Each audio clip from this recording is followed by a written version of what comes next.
네, 오늘 에스라서 7장 6절 말씀, 에스라서 전체 말씀을 가지고 에스라서 통으로 함께 오늘 말씀을 나누겠습니다. 에스라서 전체를 한마디로 얘기하면 도우시는 하나님에 대한 이야기입니다. 하나님의 도우심에 대해서 굉장히 스토리 속에서 자세하게 설명하고 있는 책이 에스라서입니다.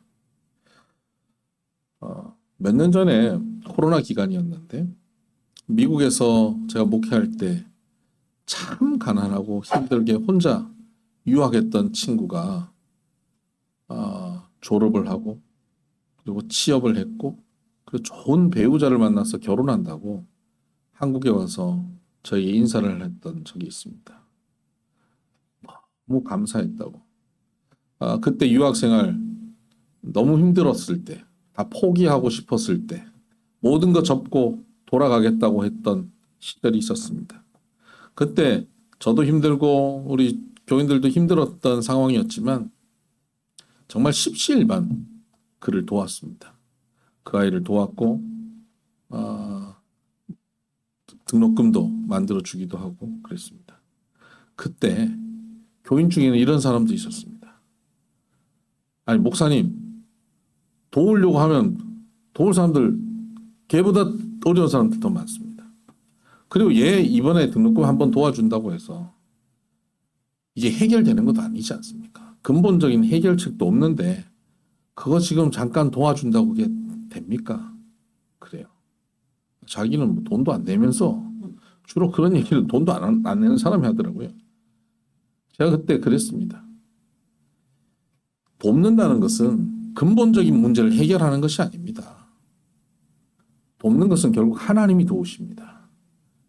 우리가 하나님의 도구로 도움을 줄 때 마치 낙엽이 시냇가를 흘러 내려가다가 나뭇가지나 돌멩이에 걸려 있으면 그거 툭 쳐주는 역할이 내가 하는 역할입니다. 얘를 저 바닥까지 끌고 가는 것은 하나님이 하시는 일입니다. 내가 할 일이 아닙니다. 그걸 내가 여기서부터 끝까지 바라보고 내가 다 해결하려고 하면 그건 교만입니다. 오늘 내 앞에서 주저앉아 있는 사람 손잡아서 일으켜주는 것, 지친 이를 위로해 주는 것, 추위에 떠는 사람 함께 옷을 덮어주는 것, 밥 한 끼 대접하는 것, 이것이 내가 할 수 있는 도움입니다. 여기 하나님이 역사하시면 놀라운 결과를 이루실 겁니다. 그렇게 도왔습니다. 물론 그렇게 도왔던 유학생들이 한두 명이 아닙니다. 그리고는 그 아이들이 전부 다 그 과정들을 다 마무리하고 지금은 참 복된 삶을 살아가고 각자의 자리에서 크리스찬으로 예수의 제자로 아름답게 빛을 발하며 살고 있는 것을 봅니다. 여러분, 우리에게도 하나님은 이렇게 도우고 계신다는 사실을 기억하시길 바랍니다. 이러한 도움을 받고 또 도움을 나누는 삶이 되기를 주의 이름으로 축복합니다. 근데 하나님의 도우심은요, 이렇게 살짝 도우시는 경우도 있지만 때로는 정말 통 크게 도우실 때도 있습니다. 살짝 낙엽을 툭 쳐주는 도움만이 아니라 그 시냇가를 다 정비를 해버려요. 그냥 다 돌멩이 다 꺼내버리고 완전 정비를 해가지고 하천으로 만들어버리는 그런 도움을 주실 때도 있어요. 오늘 본문에 나와 있는 에스라서에 나와 있는 도움이 마치 그런 도움입니다. 통 큰 하나님의 도우심의 손길을 보게 되는데요. 1장 1절을 한번 볼까요? 1장 1절. 바사왕 고레스 원년에 여호와께서 예레미야의 입을 통하여 하신 말씀을 이루게 하시려고 바사왕 고레스의 마음을 감동시키심에 그가 온 나라에 공포하고 조소도 내려 이르되 바사왕 고레스는 말하노니 하늘의 하나님 여호와께서 세상 모든 나라를 내게 주셨고 나에게 명령하사 유다 예루살렘의 성전을 건축하라 하셨나니. 바사왕 고레스, 바사라고 하는 나라는요 페르시아입니다. 페르시아 대제국입니다. 역사상 이렇게 큰 제국이 몇 번 없었지 않습니까? 몽골 제국, 페르시아 제국, 이런 대제국입니다. 이 제국의 왕 고레스 초대 왕입니다. 그러니까 사람들은 고레스를 사람이라고 생각하지 않아요. 신이라고 생각할 만큼 어마어마한 권력자입니다. 근데 그가 하나님의 말씀을 이루기 위해서 마음에 감동을 받아버린 겁니다. 그리고는 70년 전에 포로로 잡혀온 이스라엘 백성들. 여러분 70년 되면요 다 포기하지 않겠습니까? 우리 일제시대 때 36년 이렇게 지나가는데 초창기는 뭐 대한독립 만세 했던 사람들이 세월이 지나가면서 어떻게 합니까? 이거 독립은 불가능하다. 우리가 어떻게 하든지 황국 신민이 되어서 우리 살 길을 마련했다. 해야 되겠다고 7.18로 다 변질하지 않습니까? 이 사람들이 원래 처음부터 그 나라를 팔아먹는 사람들이 아니에요. 나라와 민족을 사랑했던 사람들인데 시간이 흘러가다 보니까 모든 것이 소망이 절망이 돼버렸기 때문에 그렇습니다. 30여 년만 지나도 그런데 70년이 지났습니다. 이스라엘이 바벨론으로 포로로 가서 그 바벨론이 나라가 바뀌어서 메대가 되고 그것이 또 나라가 바뀌어서 페르시아가 된 시대입니다. 70년 세월이 지나간 거예요. 여기 70이 아직 안 된 분들도 많잖아요. 그 세월이 지나간 거예요. 아직 여러분이 살아온 세월보다 더 긴 세월이 지나간 거예요. 그 세월이 지나갔으니 이스라엘 사람들이 다시 고국으로 돌아간다? 그 무너진 성전을 다시 짓는다? 이것은 상상할 수 없는 일인데 이거는 도저히 불가능한 일인데 이들이 이것을 하려면 돈도 없고요. 권력도 없어요. 이 정치적으로도 풀어야 되는데 권력도 없어요. 인력도 없어요. 70년 동안 가서 이민 생활하고 있는 사람이 다시 돌아간다? 여러분 미국 가서 이민 생활하면서 세탁소 하고 돈 많이 벌어갖고 애들 뭐 변호사 의사 다 시키고 있는 사람들이 다시 고국으로 돌아온다? 어림없는 얘기입니다. 안 돼요. 우리나라가 요새는 좀 살만하니까 미국에서 돌아오는 사람들이 좀 생겼지만요. 예루살렘은 페르시아보다 훨씬 못 사는 곳이에요. 그냥 광야예요. 거기를 돌아간다? 상상 못할 일이에요. 그런데 하나님께서 그 불가능한 일을 돕는 손길을 통해서 이루십니다. 고레스의 마음을 감동시켜버린 겁니다. 페르시아 황제의 마음을 감동시키면 그 당시에 그 사람이 못할 게 뭐 있습니까? 그가 감동돼 버렸습니다. 그리고는요 3절에 이렇게 얘기합니다. 이스라엘의 하나님은 참신이시라. 너희 중에 그의 백성된 자는 다 유다 예루살렘으로 올라가서 이스라엘의 하나님 여호와의 성전을 건축하라. 그는 예루살렘에 계신 하나님이시라. 그 남아있는 백성이 어느 곳에 머물러 살든지 그곳 사람들이 마땅히 은과 금과 그 밖에 물건과 짐승으로 도와주고 그 외에도 예루살렘에 세울 하나님의 성전을 위하여 예물을 기쁘게 드릴지니라 하였더라. 와, 엄청난 도움입니다. 우리가 각자 이스라엘 사람들이 나 예루살렘에 돌아가서 성전 지을래 라고 하면 그 사람이 사는 동네에 주변에 있는 사람들은 전부 다 그 사람이 돌아갈 때 빈손으로 돌아가게 하지 말고 전부 다 돈을 꺼내가지고 금, 은 줘서 그 사람이 그 돈을 가지고 돌아가서 성전 짓도록 만들어라. 제가 서울 사는데요. 서울 사는 사람들은 다 모아서 나는 수지 사는데 수지 사는 사람 다 모아서 저는 저 강원도 사는데 강원도 사는 사람 다 모아가지고 해가지고 보내라는 거예요. 이걸 누가 명령했어요? 황제가 명령합니다. 누가 거역하겠습니까? 그렇게 모아진 돈과 그렇게 모인 사람들이 함께 일어나서 예루살렘으로 가서 성전을 짓게 되는 것이죠. 하나님의 도우심은 이렇게 놀랍게 역사하시기도 합니다. 때로는 우리의 이웃을 통해서 커피 한 잔, 요즘 김장철이잖아요. 김치 한 통, 이렇게 도우시는 손길도 있지만 때로는 삼성에서 내가 하는 회사에 전적인 투자를 하겠습니다. 거기 이재용 회장이 사인을 할지 모르지만 사인을 딱 해가지고 투자를 결정하면 여러분 제가 얘기만 해도 벌써 여러분 표정이 달라지네요. 애플에서 여러분의 기업을 전적으로 후원한다. 정부에서 여러분의 기업을 할 테니까 여러분 용산에 들어와서 나하고 한번 브리핑하고 한번 얘기해 봅시다. 그러면 어떻게 했어요? 자녀를 교육하고 있는데 세계적인 대기업에서 워렌 버핏 같은 투자자가 여러분 자녀를 얘가 대학원을 마치고 박사과정을 할 때까지 전적인 후원을 내 그 재단에서 후원합니다라고 워렌 버핏이 사인하면 그럼 어떻겠어요? 그런 일이 있겠나? 여러분 그보다 큰 일이 지금 오늘 여기에 일어난 겁니다. 페르시아의 황제의 도움입니다. 그 도움이 나타난 겁니다. 하나님은 이런 도움을 이루시는 하나님이심을 믿으시기를 바랍니다. 근데 하나님의 도우심은요, 하늘에서 갑자기 금, 은, 보석이 뚝 떨어지게 하시지 않아요. 하나님의 도우심은 사람을 통해서 하십니다. 고레스라고 하는 사람을 통해서 하시잖아요. 근데 사람을 통해서 하실 때는 그 사람을 어떻게 하냐면 감동케 하셔서 합니다. 1장 1절에 보니까 바사왕 고레스의 마음을 감동시키시며, 하나님은 사람의 마음을 감동시키셔서 하나님의 도우심이 나타나게 하신다는 겁니다. 우리 주변에 있는 많은 사람들을 우리에게 돕게 만들려면 하나님은 그들의 마음을 감동시키십니다. 저 사람이, 저 권력자가 나를 도와야 되는데 저 사람이 과연 나를 도울까 고민하고 있을 때 하나님이 그 사람을 통해서 도우시려면요, 그 사람을 감동시켜서 도우십니다. 하나님의 감동하심이 있습니다. 우리는 그 사람이 날 돕게 하려면 어떻게 해야 합니까?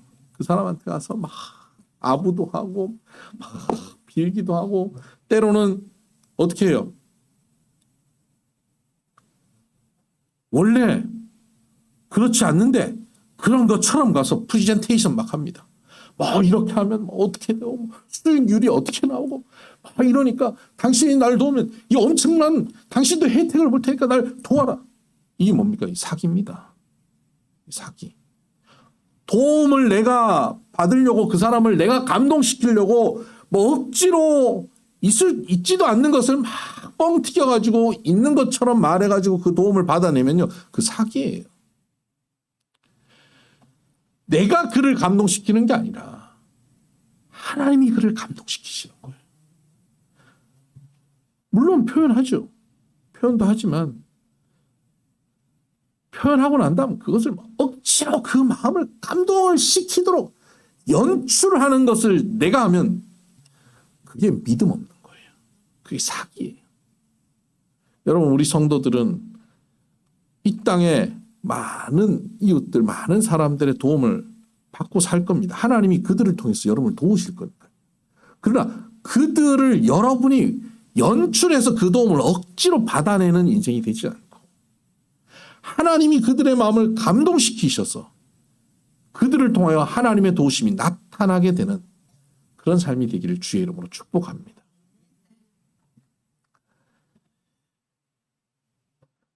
고레스가 이렇게 감동할 수 있었던 이유가 뭘까 생각해 보면, 고레스 주변에 하나님을 잘 믿는 사람들이 있었어요. 고레스가 3절에 그렇게 얘기하잖아요. 이스라엘의 하나님은 참 신이시라. 하나님은 참 신이라고 고백하잖아요. 어떻게 그가 그걸 고백할 수 있을까요? 그 주변에 하나님을 잘 믿는 사람들이 있었던 겁니다. 대표적인 사람이 다니엘 같은 사람이에요. 다니엘은 포로로 잡혀가서 그가 처음에 바벨론, 그 다음 메데, 페르시아, 나라가 3번 바뀌는 동안 그가 고위직에 있었잖아요. 페르시아의 총리가 된단 말이에요. 고레스의 최측근이 되는 겁니다. 그때는 이미 다니엘이 나이가 아주 많을 때입니다. 고레스의 스승과 같은 사람, 멘토 같은 사람이 된 거예요. 고레스는 다니엘이나 그 믿음의 사람들을 보니까 저 사람들은 포로로 잡혀와서 가진 것 하나도 없는데, 뭐 내세울 것 하나 없는데 당당하게 살거든요. 겁도 없이 살아요. 그걸 보면서 저 사람 뭐 믿는 구석이 있겠지 쳐다보는 겁니다. 어디 믿는 구석이 있겠지. 뭐가 믿는 구석이 있을까? 어디 돈을 숨겨놨나? 어디 땅을 사뒀나? 믿는 구석이 있겠지. 근데 하나도 없어요. 근데 가만히 보니까 기도하거든요. 가만히 보니까 예배하는 거예요. 그 대상이 하나님인 거예요. 아, 하나님이구나. 거기에 감동이 되는 겁니다. 여러분 주변 사람들이 감동될 때 어떻게 감동되는지 아십니까? 어느 날 하나님께서 그를 그냥 마법처럼 감동시키시지 않아요. 하나님은 인격적이신 하나님이기 때문에 아무런 관계도 없는 사람을 그냥 갑자기 무슨 귀신 들린 것처럼 내가 저를 도와야겠다. 도와야지. 투자, 확정 이런 식으로 하지 않아요. 그 주변에 믿음의 사람들이 말씀으로 살아가는 것을 보게 하고 그 말씀으로 살아가는 그를 통해서 감동을 받게 하는 거예요. 이스라엘 백성들 말씀으로 사는 것을 보면서 고레스가 감동받은 겁니다. 초대 기독교인들이 카타콤에 들어가서 고생하고 그 콜로세움에서 사자밥이 되어가고 죽어가면서도 말씀을 지키고 걸어가던 그 초대 기독교인들의 삶을 보면서 로마인들이 변화되고 황제의 주변 사람들이 변화되고 심지어 나중에는 황제도 변화되어서 기독교가 로마를 변화시켜버리지 않습니까? 복음이 로마를 새롭게 만들잖아요. 믿는 구석이 있다는 것을 그들이 감동된 거예요.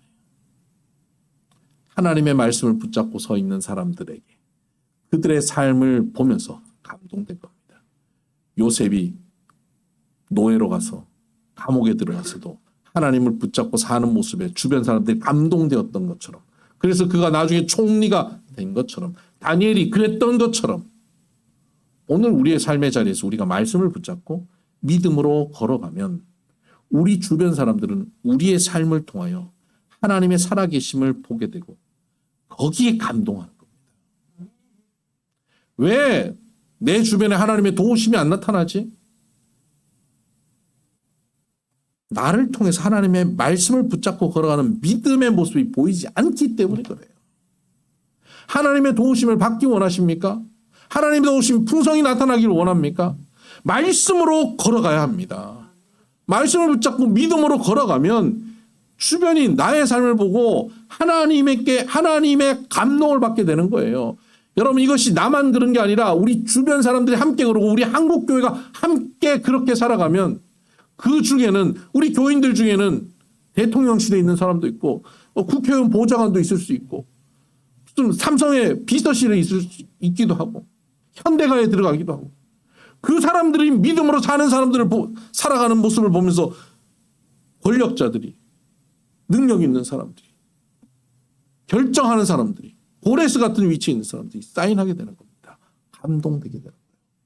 그때 하나님 역사가 일어나는 것입니다. 여러분 이 하나님의 도우심이 이렇게 풍성히 나타나는 인생 되기를 주의 이름으로 축복합니다.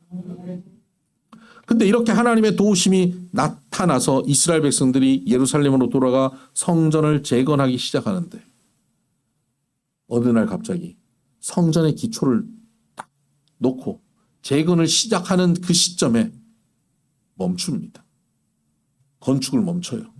그리고 16년 동안 아무런 도움도 없이 하나님의 도움을 받지 못하고 그들은 성전 건축을 할 수 없을 뿐만 아니라 그들의 삶이 굉장히 피폐해집니다. 굉장히 어려워집니다. 너무 고통 가운데 그들이 16년을 살아갑니다. 하나님의 도우심이라고는 눈 닦고 찾아봐도 찾을 수가 없는 상황으로 그들이 살게 되는 겁니다. 왜 그런지 아십니까? 그들이 성전을 건축하려고 이제 여러 해 준비했을 거 아닙니까? 페르시아에서 준비해서 그 황제가 도우라 그래서 막 주변 사람들이 서로 뭐 인사도 잘 안 했던 사람들이 갑자기 너 예루살렘 간다면 이거 우리의 그 돌잔치 때 받은 그 반지인데 이거 가져가. 이거 우리 폐물로 가져온 건데 가져가. 그래서 막 이게 무슨 일이지? 너무 신기한 거잖아요. 그래가지고 예루살렘으로 오는 거예요. 여러분 그래서 예루살렘으로 돌아간다고 할 때 그 사람들의 감정이 어떻겠어요? 야, 뭐 하나님 이렇게 도우시면 가면 뭐 성전 그냥 삐까뻔쩍하게 금방 짓겠네 하고 돌아왔지 않겠어요? 돌아왔는데 이게 쉽지 않아요. 와서 그들이 정착하는 거 집 짓고 땅을 개간하고 살 수 있는 밭도 만들고 그렇게 몇 년을 하고 난 다음 그들이 이제 정신 차려서 자 이제 우리 성전 기초를 닦자 그러고 열심히 노력해서 성전의 기초를 딱 만들었어요. 우리로 치면 땅 파고 말이죠. 시멘트 막 붓는 거, 뭐, 시멘트 양성하고. 그렇게 기초를 낳았어요. 기초를 딱 놓으니까 사람들이 그 몇 년 동안 고생한 그것을 보고 얼마나 기뻐하고 감격했겠습니까? 기뻐해서 찬양하고 감격하는데 거기에 같이 기뻐하지 못하는 사람들이 있었어요. 누가 함께 기뻐하지 못했냐면 4장을 한번 보세요. 3장 12절입니다.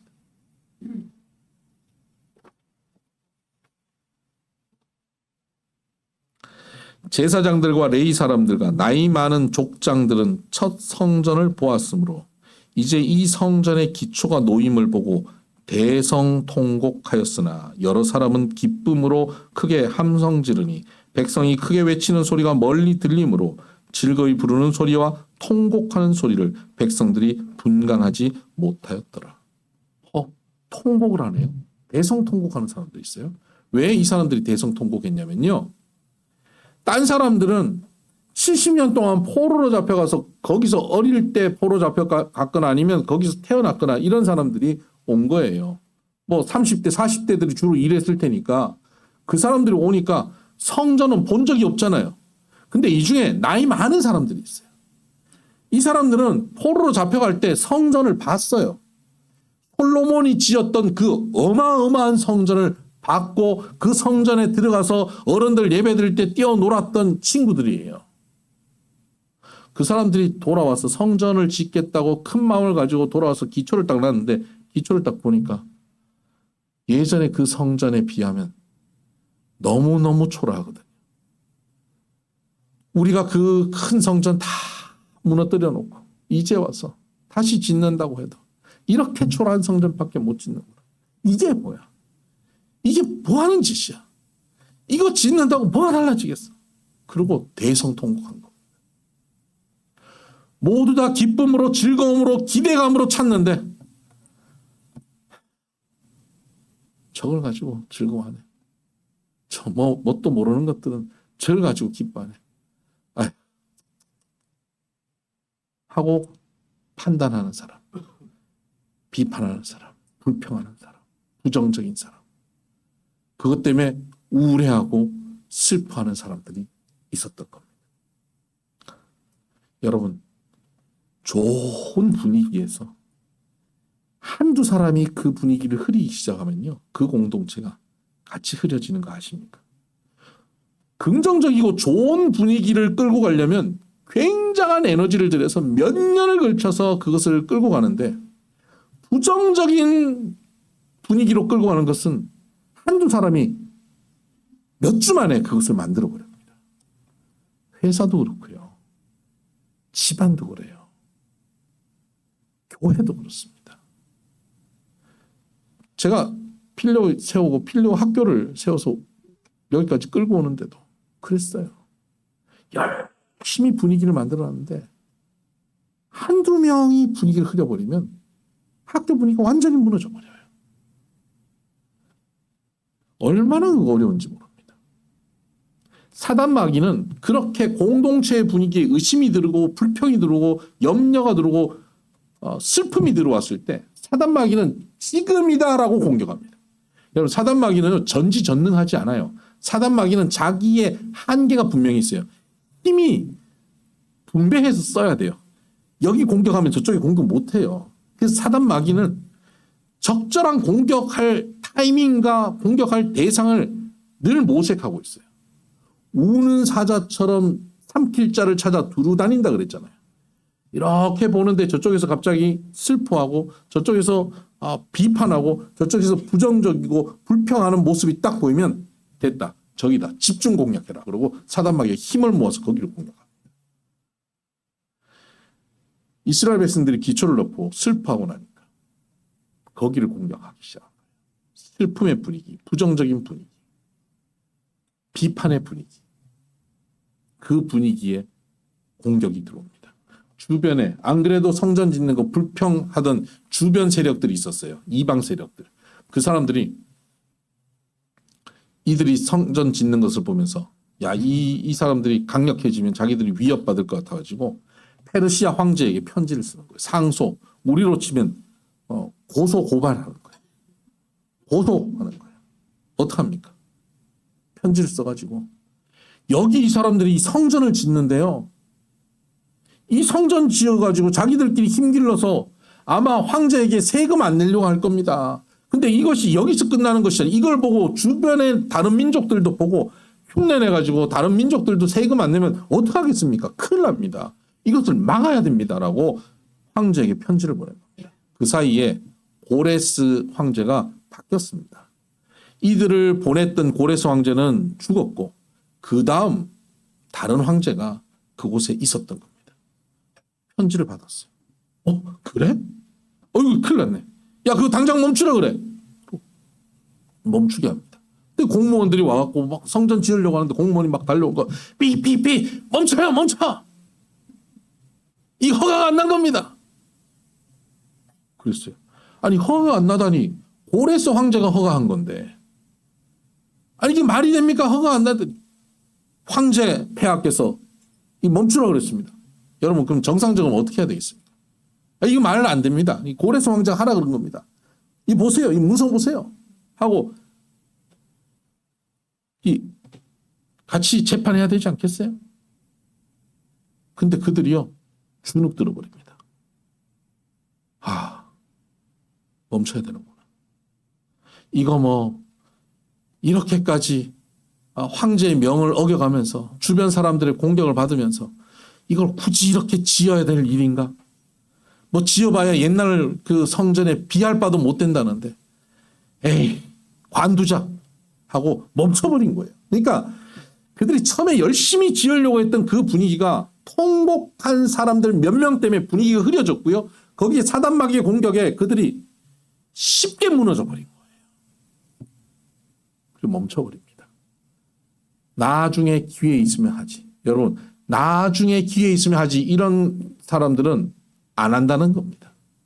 교회에서도 뭐 봉사 좀 하시죠. 제가 지금 여유가 없고 나중에 기회 그건 안 하겠다는 뜻이에요. 저한테 나중에 이렇게 얘기하는 거에서 아주 교양 있게 하는 분들은 이렇게 얘기합니다. 제가 기도 좀 해보고요. 안 하겠다는 거예요. 안 하겠다고 한 거예요. 그리고는 16년이 흘렀습니다. 성전만 못 짓는 게 아니라 그 16년 동안 이들이 기근과 고통 가운데 빠집니다. 굉장히 고통스러운 삶을 삽니다. 16년 동안. 보통 16년 동안 하나를 계속하면 뭐가 됩니까? 달인이 되잖아요. 지난 16년 동안 달인이 되는데 이들은 고난의 달인이 되어버렸습니다. 고통의 달인, 기근의 달인이 되어버린 거예요. 그렇게 어려워졌습니다. 여러분 하나님이 도우셔서 보냈던 사람들인데 그들이 어쩌다가 이런 고난의 달인이 되어버렸을까요? 네. 불평하는 분위기, 슬픔의 이야기, 그것이 들어왔기 때문에 그렇습니다. 힘 빠지는 소리에 귀 기울였기 때문입니다. 여리고 성을 무너뜨릴 때 하나님께서는 그 성을 하루에 한 바퀴씩 돌아라. 7째 날 7바퀴를 돌아라. 진짜 의미 없는 행동 같아요. 이해가 안 돼요. 합리적으로 상식적으로 이해 안 되는 행동을 하라 그러잖아요. 그럴 때 하나님께서 그들에게 걸으면서 너희들이 꼭 지켜야 될 일이 있다. 그게 뭡니까? 침묵하랍니다. 말이 안 되는 상황인데 침묵하면서 돌라는 거예요. 침묵하지 하라는 말이 없었으면 돌면서 틀림없이 그 중에 몇 명은 이 짓을 우리가 언제까지 해야 되냐? 뭐 돌려면 좀 해 떨어지고 난 다음에 돌든지 이 떼약볕에서 이 짓이 뭐냐 이거.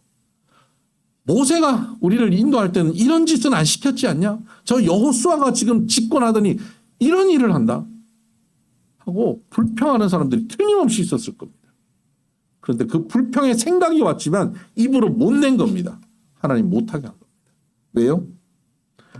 불평하면 전체가 무너지는 것을 하나님이 아시기 때문이죠.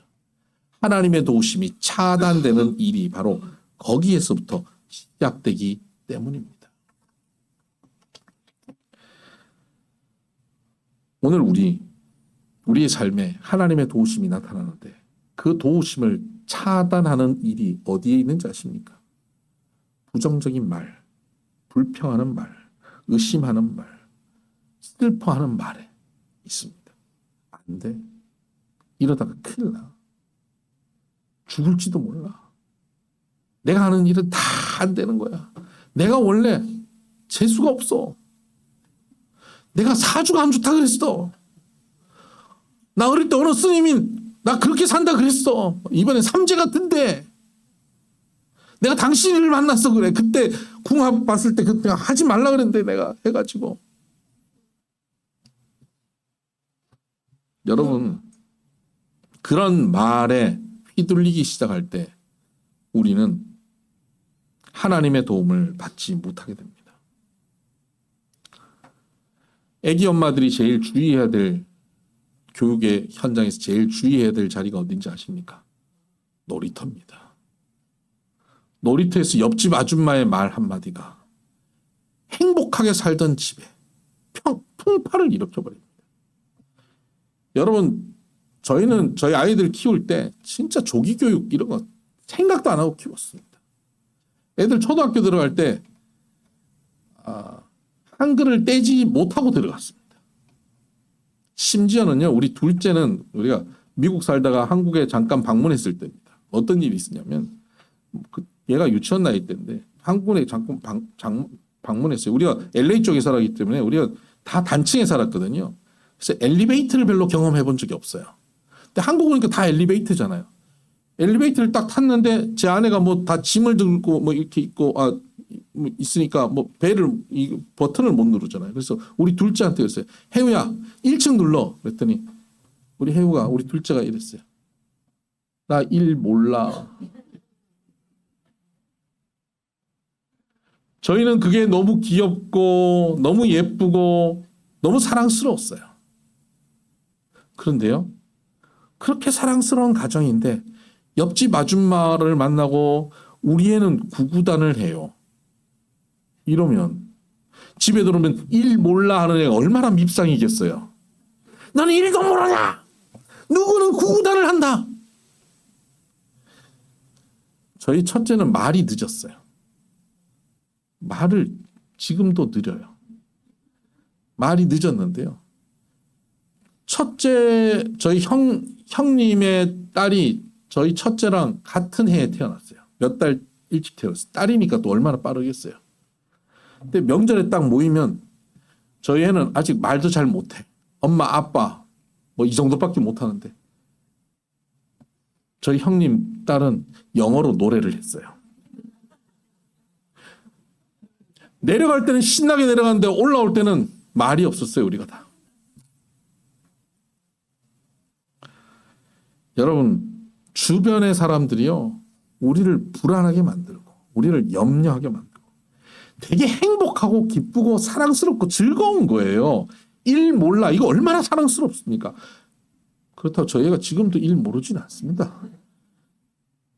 너무 즐겁고 너무 행복하게 살 수 있는 시간이에요. 그런데 주변 사람들 말 몇 마디 때문에 얘를 잡아. 너 일로 와. 무릎 꿇어. 노트 펴. 적어. 너 이거 100번 안 적으면 너 놀러 못 나가. 서로 괴로워요. 서로 고통이에요. 하나님의 도우심을 차단하는 일이 거기서부터 시작하는 거예요. 내 마음의 작은 의심, 부정, 불평, 원망, 슬픔 여기에 빠지기 시작하면 하나님의 도우심을 우리는 받을 수가 없습니다. 그때 여러분 이 도우심을 받지 못하는 자리에서 우리 다시 도움으로 나아가야 되지 않겠습니까?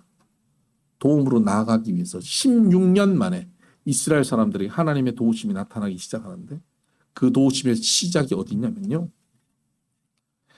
5장 1절입니다.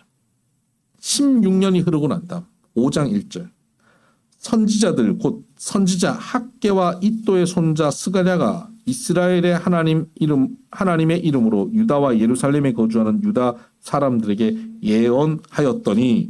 예언하였습니다. 하나님의 말씀을 선포합니다. 그랬더니 2절 하반절에 보니까 하나님의 성전을 다시 건축하기 시작하며 하나님의 선지자들이 함께 있어 그들을 돕더니 선지자는 뭡니까? 말씀을 선포하는 사람들, 말씀을 전하는 사람들이 그들을 도왔다. 그리고 5절에 보면 하나님이 유다 장로들을 돌보셨으므로 그들이 능히 공사를 막지 못하고 그 주변에 공사 막았던 사람들을 얘기합니다.